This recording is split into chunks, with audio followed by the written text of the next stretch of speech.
नाराज नशीब घेऊन एखादा जन्माला आलेला कुणी, पडली नजर तुझी त्याच्यावर अखंड राहिला ऋणी, विसर पडावा घडू नये कधी जिव्हारी जिवंत जाण, दारात कळस कौलारू दारात तुळस कौलारू कळस देव्हाऱ्यात तुझा मान, दिनांचा देव्हारा सोडून मोकळा श्रीरंग परतला, माझा आनंद आनंद आनंद हरपला. आणि मला विश्वास आहे की हे गाणं ऐकून दिघे साहेबांच्या आठवणीनं आदरणीय शिंदे साहेब पण गहिवरतात आणि त्यांनी जे दुःख भोगलंय ते त्यांच्या भाषणातून त्यांनी सांगितलंय.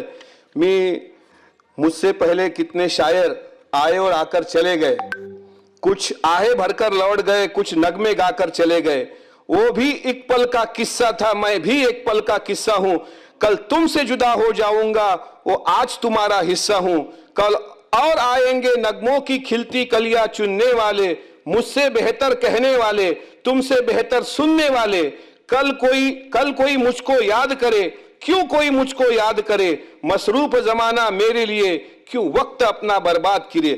म्हणून जब तक जिंदा हूं तब तक मरा नहीं, जब मर गया तो मैं नहीं, तो फिर डर किस बात का, अपनी जिंदगी बड़ी है लेकिन वक्त बहुत कम है, इसे जल्दी जल्दी जीना पड़ता है. बाबू मोशाय, जिंदगी लंबी नहीं बड़ी होनी चाहिए. आपल्या सर्वांनी जे प्रेम केलं ते मी कधी विसरणार नाही. माझ्याकडून जर काही चुका झाल्या असतील, कोणाचं मन दुखावलं असेल, एक गरीबाचं मूल म्हणून मला माफ करा, एका शेतकऱ्याचं मूल म्हणून कधी भविष्यात तुमच्या मंत्रालयात आलो, कुठलं एखादं काम नाही झालं तरी चालल, पण अजित दादांना मात्र एक भाऊ म्हणून तुम्ही शिंदे साहेब, कारण तुमच्या तिघांची जी जोडी होती ती महाराष्ट्राला पडलेलं गोड स्वप्न होतं. दादाला मात्र आपण सर्वांनी न्याय देण्याकरता आपण सर्वांनी प्रयत्न करावा, मी एवढंच मागणं तुम्हाला मागतो. आणि अजितदादांसारख्या एका मोठ्या नेत्याच्या हाताखाली काम करण्याचं भाग्य मला मिळालं. मी त्यांचे उपकार मरेपर्यंत विसरू शकत नाही.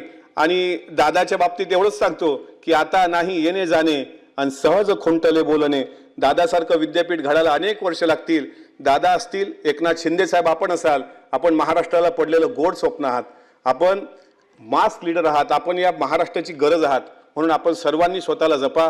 आपण आमच्या कुटुंबावर भरभरून प्रेम केलं, आपण आम्हाला आशीर्वाद दिले, त्याबद्दल आभार मानतो. सचिवालयाचे आभार, सर्व गोरगरीब कर्मचाऱ्यांचे, विशेषतः पत्रकार बांधवांचे, ज्या पत्रकार बांधवांनी अमोल मिटकरी अजूनही महाराष्ट्रात जिवंत ठेवलाय.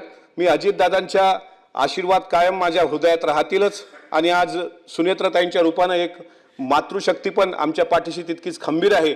भलेही प्रसंग कुठला येईल मला सांगता येत नाही, पण हे पवित्र सभागृहामध्ये माझं तुटकं मुटकं भाषण आपण ऐकलं आणि राम शिंदे साहेब आपण पण तितकंच भरभरून प्रेम दिलं, त्याबद्दल मनापासून आभार. आपल्या सर्वांच्या चरणी नतमस्तक होतो. जय जिजाऊ, जय शिवराय, जय भीम, जय संविधान.